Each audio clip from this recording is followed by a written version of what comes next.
빌립보서 1장 3절에서 11절 말씀을 중심으로 기도라는 제목으로 함께 은혜를 나누고자 합니다.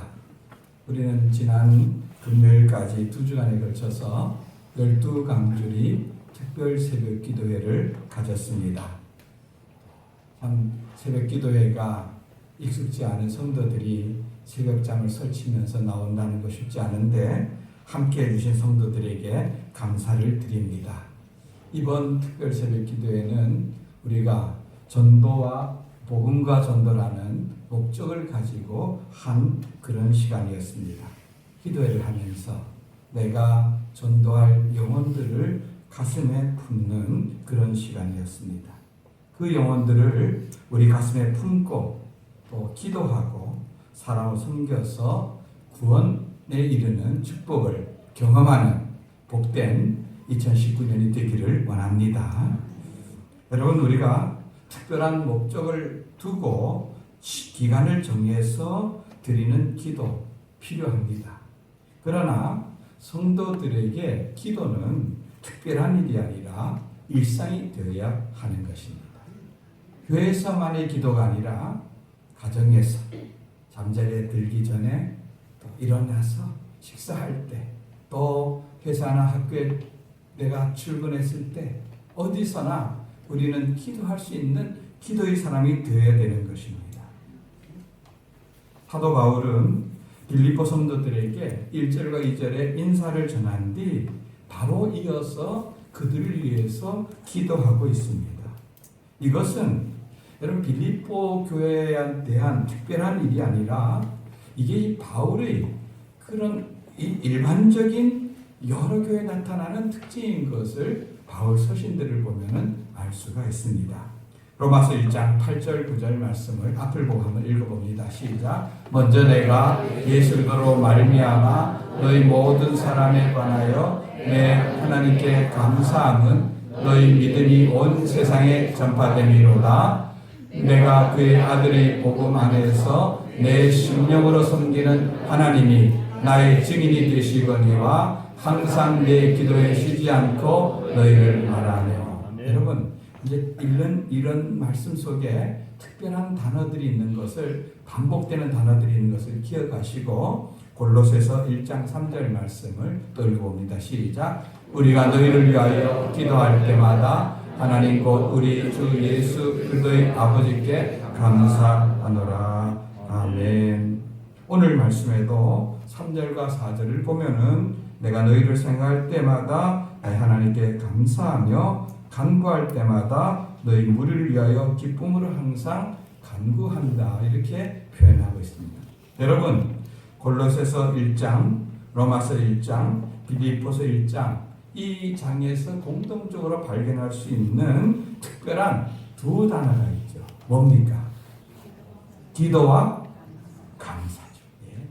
아주 잘 읽으시고 똑똑하십니다. 기도와 감사입니다. 여러분, 바울은 기도의 사람이었습니다. 또한 바울은 감사의 사람이었습니다. 여러분, 바울이 우리에게 남겨진 그런 수많은 말들 중에서 우리가 가장 깊이 또 많이 일반적으로 기억하는 것 중에 항상 뭐하라? 기뻐하라. 또 쉬지 말고 뭐하라? 기도하라. 그 다음에 범사에 감사하라. 항상이나 쉬지 말거나 범사는 다 같은 뜻입니다. 그죠? 그러니까 항상 뭐하라는 겁니까? 기뻐하고. 항상 뭐하라는 겁니까? 기도하고. 항상 뭐하라는 겁니까? 감사라는 겁니다. 여러분, 이것은 그 바울이 성도들에게 그렇게 가르치기만 한 것이 아니라 본인이 그렇게 늘 생활했다는 것을 보여주고 있는 것입니다. 그래서 이 빌립보서를 제가 처음에 말할 때 빌립보서를 무슨 서신이라고 여러분에게 말씀드렸죠?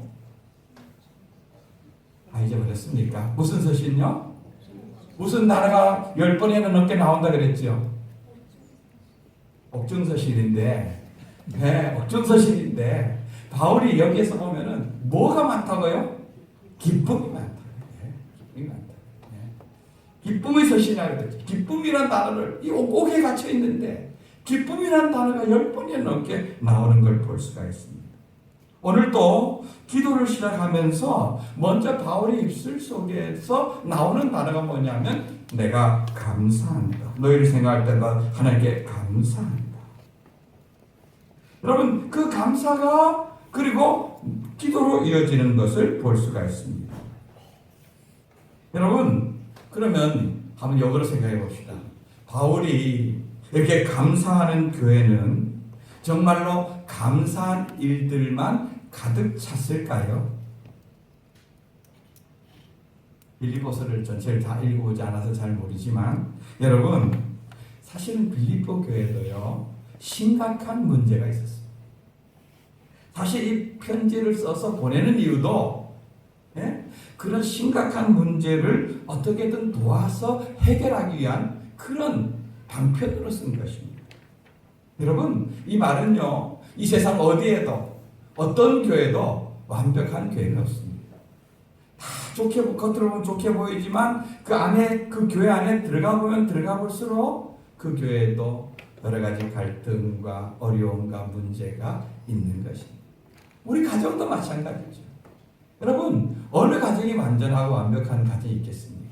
아니 우리 자신만 봐도 그렇습니다. 겉으로 보면 나 멀쩡하고 저 같으면 주일날 이렇게 넥타이 탁 내고 폼 잡고 있지만 사실 어느 가정이나 안고 있는 크고 작은 문제들이 있는 것입니다. 그런데 중요한 것은요. 그런 교회나 가정이나 우리 직장이나 나에 대한 문제만 바라보면은 감사하고 기뻐할 수 있는 그 감사 기쁨이 자리 잡을 곳이 없는 것입니다. 그러나 마음속에서 감사가 넘치는 사람은 바라보는 모든 일에서 먼저 그는 감사거리를 찾는 사람인 것입니다. 여러분 이것이 성숙한 그리스도인의 모습입니다. 저는 우리 교회 성도들이 성숙한 그리스도인들이 되기를 주님의 이름으로 축원드립니다.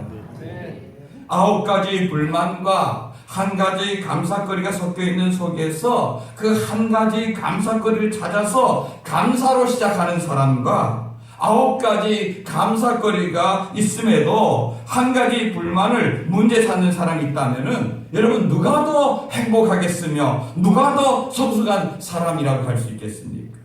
저는 전작 많은 어려움과 환난과 어려운 고통이 있지만 그러나 그 속에서도 감사거리를 찾고 그것을 고백하고 그것을 기뻐하고 하는 사람이 훨씬 더 행복하고 성숙한 사람인 줄 믿습니다.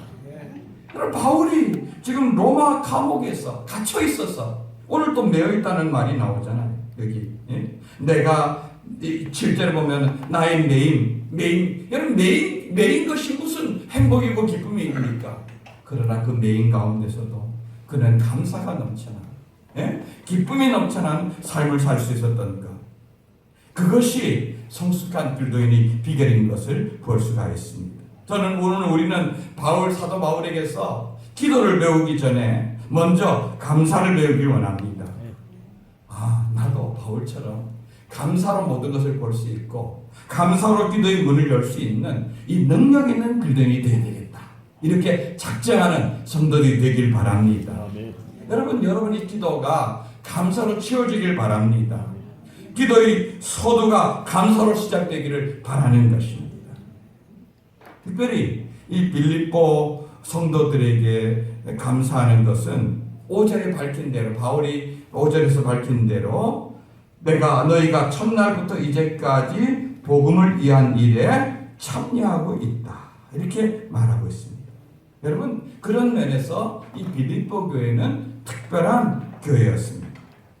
여러분 2주 전에 제가 빌립보 교회에 대해서 서론을 말씀드릴 때 사도행전 16장을 통하여서 이 교회를 개척할 당시 거기 강가에 모여있는 사람들 중에서 루디아라는 여인이 마음의 문을 열었습니다. 복음을 들은 후에 그리고 나서 바울에 이렇게 말합니다. 나를 예수 믿는 자로 알거든 당신 일행이 우리 집으로 들어오시오. 이걸 강권했다고 말하고 있습니다. 여러분 루디아는요 원래 이 빌립보 출신이 아닙니다. 두아디라라고 하는 성에서 살던 사람인데 이곳에 이 로마에 퇴역한 군인들이 많이 있으니까 거의 시장이 형성되었으니까 그 사람들에게 두아디라에서 나는 그 자주색 그 좋은 옷감을 가져다 파는 이런 사업가였던 것을 알 수 있습니다. 그러니까 돈도 많았겠죠. 집에 종들도 있고 집도 좀 컸겠죠. 여러분, 그러나 돈이 있다고 해서 모두가 잘 쓰는 것은 아닌 것입니다. 근데 루디아는 복음을 받아들인 첫날부터 복음을 위해서 협력하는 일을 그는 아끼지 않았습니다. 그래서 바울 일행을 자기 집으로 모셔와서, 여러분, 바울 일행을 모셔온다는 것은 그들의 의식주를 해결해 준다는 것을 의미하는 것입니다. 그 기간이 얼마인지 몰라도 바울은 이 빌립보에서 루디아의 집에서 그 집이 교회가 되어지고 거기에서 어느 장소보다도 편안하게 최선을 다해서 복음 전할 수가 있었던 것입니다. 다른 곳에서는 그가 밤에 낮에는 복음을 전하고 밤에는 일을 하고 이런 일을 했다면 여기에서는 전폭적인 이 루디아의 지지 속에서 전념으로 복음을 전하였고 더 집중해서 전하였고 생명의 위협을 느끼면서까지도 복음 전하기를 주저하지 않았던 것입니다. 그런데 바울이 영원히 빌립보에 머무른 것이 아니라 빌립보 교회가 어느 정도 성장한 이후에 그가 떠나 다른 지역으로 복음 전하러 갑니다. 그런데 빌립보 교회는 그가 떠난 후에도 계속해서 바울이 쓸 것을 보냈습니다. 빌립보서 4장 15절 16절 말씀 우리 한번 앞을 보고 읽어봅니다. 시작. 빌립보 사람들아, 너희도 알거니와 복음의 시초에 내가 마게도냐를 떠날 때에 주고받는 내 일에 참여한 교회가 너희 외에 아무도 없었느니라. 데살로니가 있을 때에도 너희가 한 번뿐 아니라 두 번이나 나 있을 것을 보내었도다. 아멘. 바울이 빌립보에서 다른 지역을 복음 전하러 갈 때에 여러 교회가 있었지만 주변에 이 빌립보 교회만 우리에게 전한 바울이 다른 곳에 가는데 우리가 그를 위해서 물질적으로 돕자 이렇게 한 교회가 이 빌립보 교회에 없었다고 말하고 있습니다. 그리고 이 데살로니가 바울이 빌립보에서 그 다음 간 곳이 데살로니가거든요. 거기에서 복음을 전할 때에도 이 빌립보 교회 성도들은 모금을 헌금을 모아서 두 번이나 바울이 쓸 것을 보내었던 것을 볼 수 있습니다. 그리고 지금 바울은 로마에서 지금 갇혀서 재판을 받고 있다는 소식을 빌립보 성도들이 듣고 특별 헌금을 하여서 빌립보 교회 지도자인 에바브로디도가 그것을 가지고 지금 로마로 달려가 있는 것을 알 수가 있습니다. 여러분, 이렇게 성도들을 통하여서 처음부터 지금까지 복음을 위해서 함께 협력하고 함께 쓸 것을 돕고 함께 기도하고 사랑으로 하는 이 빌립보 교회를 생각할 때 바울이 어찌 그들을 위해서 기도하지 않을 수가 있겠습니까? 바울은 이러한 성도들의 사랑을 오늘 말씀에 보면은 복음에 참여한다 이렇게 5절 말씀에 보면 복음을 위한 일에 참여한다 이렇게 말하고 있습니다. 여러분, 참여란 사전적 의미는 어떤 일이나 모임에 참가하여 관계한다는 뜻이 있습니다. 여러분, 우리 모두가 다 현장에 나가는 그런 선교사는 될 수가 없습니다. 그러나 그 선교하는 일에 다 참여할 수는 있는 것이다. 지난 금요일 날 우리 특별 새벽 기도의 마지막 시간을 우리 전영영 전사님께서 인도해 주셨는데 저는 그 시간을 통해서 그 기도 시간을 통해서 새로운 것을 깨달으며 또 한편으로는 회개도 했습니다. 그 뭐냐면은 그동안 우리가 태국 선교에 집중한다고 해서 우리가 후원하는 다른 선교사님들에 대한 어떤 기도 제목을 함께 나누거나 그들을 위해서 그들 형편을 돌아보고 더 많이 기도하지 못했다는 것을 제가 깨달았던 것입니다. 물론 우리가 태국을 위해서 기도해야 되겠지만 비록 우리가 많은 물질을 보내진 못해도 구역에서 각각 협력하는 선교사님들을 그들의 형편을 물어보고 돌아보고 기도 제목을 알고 또 그들을 위해 더욱더 기도해야 되겠다고 저는 다짐하는 시간이었습니다. 중요한 것은요, 우리가 그런 복음의 현장에서 함께 고생하고 복음을 위해서 싸우는 그들과 함께 참여하는 일입니다. 참여하는 일. 저는 우리 동부교회 성도들 모두가 이 일에 참여하기를 원하는 것입니다. 우리는 2년 후에 우리 박규배 목사님 가정을 태국에 이제 선교사로 파송하려고 준비하고 있습니다. 선교라는 것이요, 사람만 보낸다고 되는 것이 끝나는 것이 아닙니다. 여러분, 우리나라 한번 생각해 보세요. 우리나라 선교사님들 올 때 선교사님들만 왔습니까? 물론 그들이 어떤 분은 의사고, 어떤 분은 목사고, 어떤 분은 간호사고, 이런 자기 특기를 가지고 와서 우리 이 가난하고 정말 소망 없는 백성들 섬기고 했지만, 그들이 와서 이 한국 조선 땅에 학교가 필요하다 하면은 학교를 지을 수 있는 돈을 보내고, 교회를 세워야 된다면 교회를 지을 수 있는 돈을 보내고, 병원을 세워야 된다면 병원 세우는 돈을 보내서, 그것이 이 한국 복음화의 큰 기초돌이 된 것을 볼 수가 있는 것입니다. 여러분, 선교를 한다면은 사람도 가야 되지만, 교회를 세우려면은 땅도 사야 되고, 차도 필요하고, 그 다음에 건물도 지어야 되는 것입니다. 여러분, 이 모든 것을 우리가 다 할 수는 없습니다. 그러나 지금부터 중요한 것은 함께하는 것입니다. 지금부터 우리가 이 준비해야 나중에 그것이 큰 힘이 될 수가 있는 것입니다. 이제 우리는 태국 선교라는 한 배를 탔습니다. 일은요, 목사님이 그곳에서 사역하는 한 우리는 평생 동안 같이 함께해 나가야 되는 것입니다. 그래서 저는 여러분에 바랍니다. 선교 헌금에 함께 동참에 참여해 주시기를 부탁드리는 것입니다. 여러분, 적고 많음은 그렇게 중요한 문제가 아닙니다. 중요한 것은요, 꾸준히 하는 것이고, 함께 하는 것이고, 끝까지 하는 것인 줄 믿습니다. 성경에 보면은, 마태복음 6장에 보면 내 물질이 보물이 있는 곳에 마음이 있다는 말씀이 있죠. 여러분, 물질을 심을 때에 거기에 기도가 함께 심어지는 것입니다. 빌립보 교회 성도들은 바울을 사랑했을 뿐 아니라 그에게 계속해서 물질을 보내고 사람을 보내고 기도하고 이렇게 해서 선교하고 전도하는 일에 동참했던 것입니다. 여러분, 이 일이 결코 쉽지 않음을 바울이 말하지 않습니까? 여기 내가 너희를 마게도냐를 떠날 때에 그 일에 참여한 교회가 너희 외에 없었다. 너희 외에 없었다. 여러분, 왜 그렇습니까? 많은 교회들이 복음을 왜 모르겠습니까? 알죠. 그 필요성을 모르겠습니까? 알죠. 그러나 자기가 먼저 급한 겁니다. 자기가 해야 될 일, 자기 필요성 먼저 우선순위에 두면은요, 선교하는 일 우선하지 못하는 것을 알 수 있습니다. 여러분, 제가 잘 모르지만 삼척에 우리보다 훨씬 큰 교회들이 여러 개 있습니다. 그런데 그런 교회들도 선교사를 파송하고 물질을 보내고 하는지는 제가 잘 구체적으로는 모르겠습니다만, 저는 감사한 것은 우리가 큰 교회가 아니라도 이런 복된 일에 쓰임 받는 것이 너무너무 감사하고 너무너무 복된 일인 줄 믿습니다. 이 일에 우리가 함께 힘을 모아주시기를 부탁을 드립니다. 바울은 그런 빌립보 교회를 위해서 이렇게 기도합니다. 첫째는요, 사랑을 위해서 기도하고 있습니다.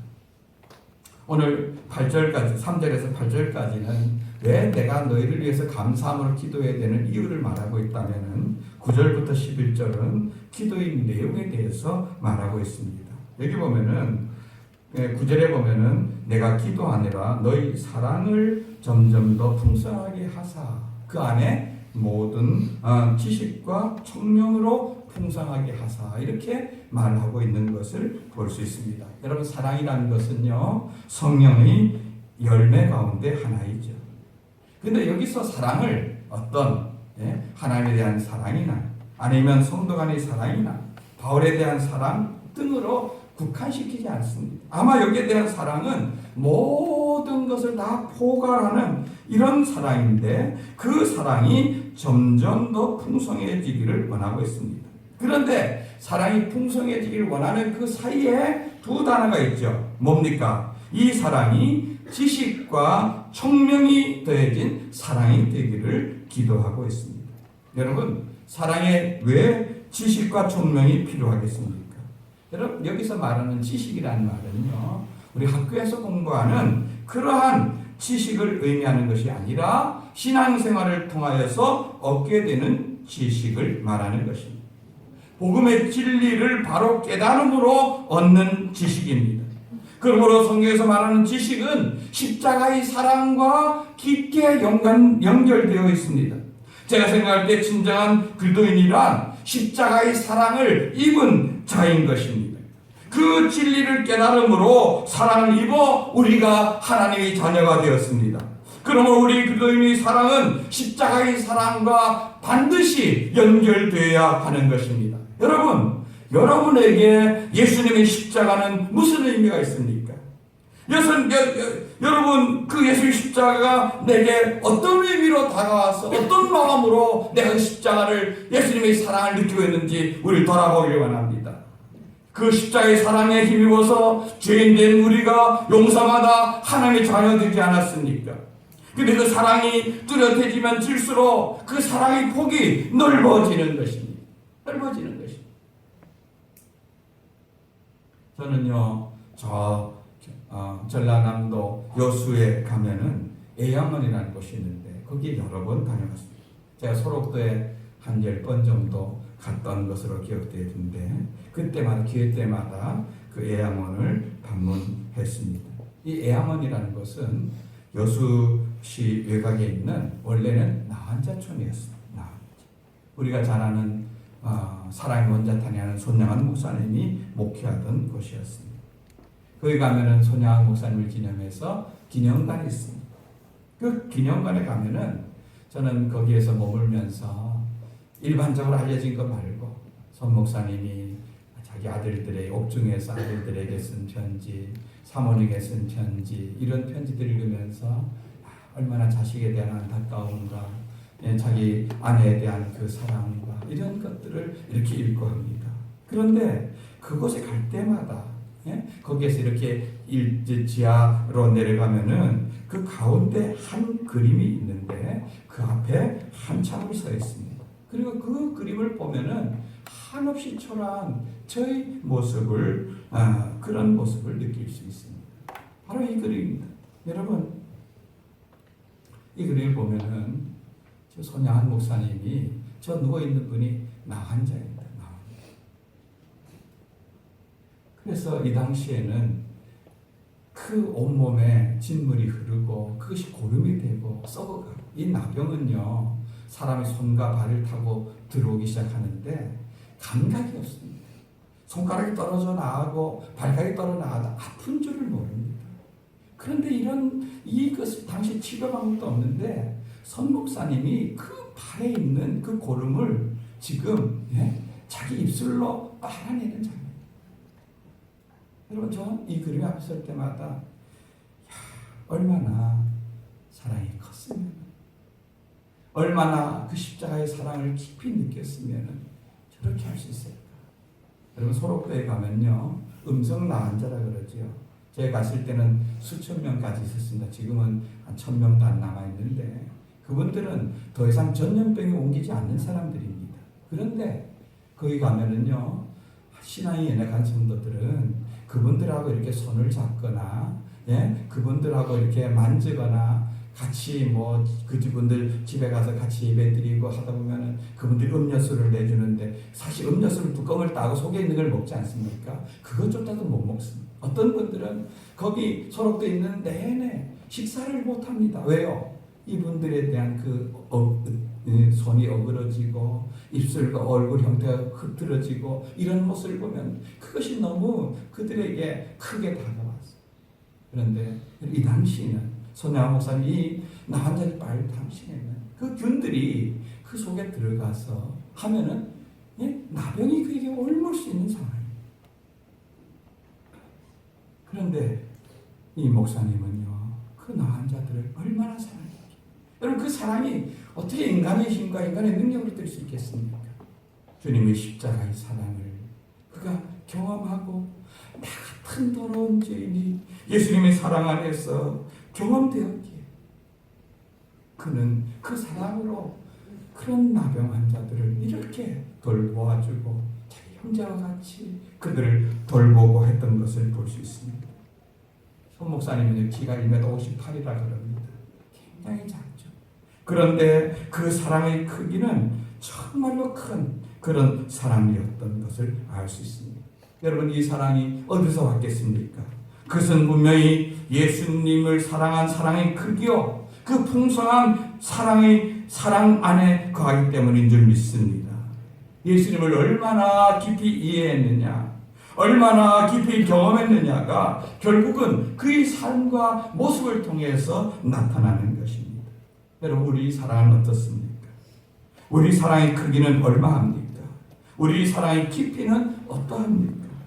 감히 그 큰 사랑은 흉내는 못 내어도 우리는 점점 오늘 말씀처럼 우리 사랑이 점점 더 풍성하게 되는 그 풍성한 성숙한 믿음의 자리로 나아가기를 원하는 것입니다. 또 두 번째, 지식과 총명이라고 했는데, 총명이라는 말은 다른 말로 하면은 통찰력, 분별력이라 할 수 있습니다. 여러분, 사랑이요, 분별력을 갖지 못하면은 오히려 그 사랑은 독이 되는 것입니다. 자녀를 사랑한다고 해서 자녀에게 사랑이 그냥 분별력 없이 쏟아져 버리면은 오히려 그 사랑하면 할수록 더 많은 해를 자녀에게 끼치는 것입니다. 요즘처럼 진짜와 가짜를 구별하기 힘든 시대도 없습니다. 여러분, 지식이 많다고 지혜가 많은 것이 아닙니다. 우리들이 마음속에 사랑의 지식도, 사랑에 대한 온전한 분별력도 점점 더해지기를 원합니다. 두 번째는 바울은 기도 속에서 하나님께 영광이 되기를 기도하고 있습니다. 바울이 정말 원하는 것은 빌립보 성도들이 마지막이 열매로 풍성하여 하나님께 영광 돌리기를 기뻐한다고 10절과 11절에 말씀하고 있습니다. 여러분, 과일나무를 심는 농부의 목적은 무엇일까요? 그것은 그 과일나무를 통하여서 그가 원하는 과일이 풍성할 때 농부는 기쁠 것입니다. 요한복음 15장에 하나님은 농부요, 예수님은 포도나무요, 우리는 뭐라 그랬습니까? 가지라 그랬습니다. 가지를 통하여서 뭘 얻고자 하는 겁니까? 열매를 얻고자 합니다. 여러분, 포도나무 심어놓고 거기에서 꽃구경하는 농부 없습니다. 그 제목 쓰려고 하는 농부 없습니다. 그 나무를 통해서 열매를 구하는 것입니다. 하나님도 우리에게 많은 열매를 맺기를 원합니다. 그런데 10절 여기 말씀 끝에 보면은 그리스도의 날까지 이르고 이렇게 그리스도의 날, 여러분 그리스도의 날이란 언제를 말합니까? 바로 우리 예수님께서 오시는 재림의 날 말합니다. 또 우리가 죽어 예수님 앞에 설 심판의 날을 말합니다. 그 날은 결국 우리들의 삶에 대해서 계산하고 정산할 그런 날이 있을 것을 말하는 것입니다. 여러분, 주님 만나서 주님 앞에 섰을 때에 우리에게 정말 과일 바구니 풍성한 그런 소득이 있다면 주님 앞에 얼마나 당당하고 떳떳한 모습으로 서겠습니까? 마태복음 25장에 보면은 달란트 비유가 나오죠. 5달란트, 2달란트, 1달란트 받은 종들에 대한 이야기가 나옵니다. 그런데 어떤 종들은 주인이 와서 야, 너희들에게 내가 준 달란트를 계산해보자 이렇게 모았을 때 그들은 주인이 주신 것 그리고 그거 갖고 이웃 남긴 거 다 갖고 와서 주님 앞에 섰을 때 얼마나 자랑스럽겠습니까? 얼마나 떳떳하겠습니까? 주인이여, 내게 5달란트를 주었는데 내가 열심히 수고해서 5달란트를 남겼습니다. 착하고 충성된 종아, 내가 작은 일에 충성하였으니 내 주인이 즐거움에 함께 참여하라. 이런 축복을 그들에게 준 것을 볼 수 있습니다. 그러나 1달란트를 받았지만 그것을 숨겨두고 허송세월 보낸 그 종은 변명하기 여지가 없었어요.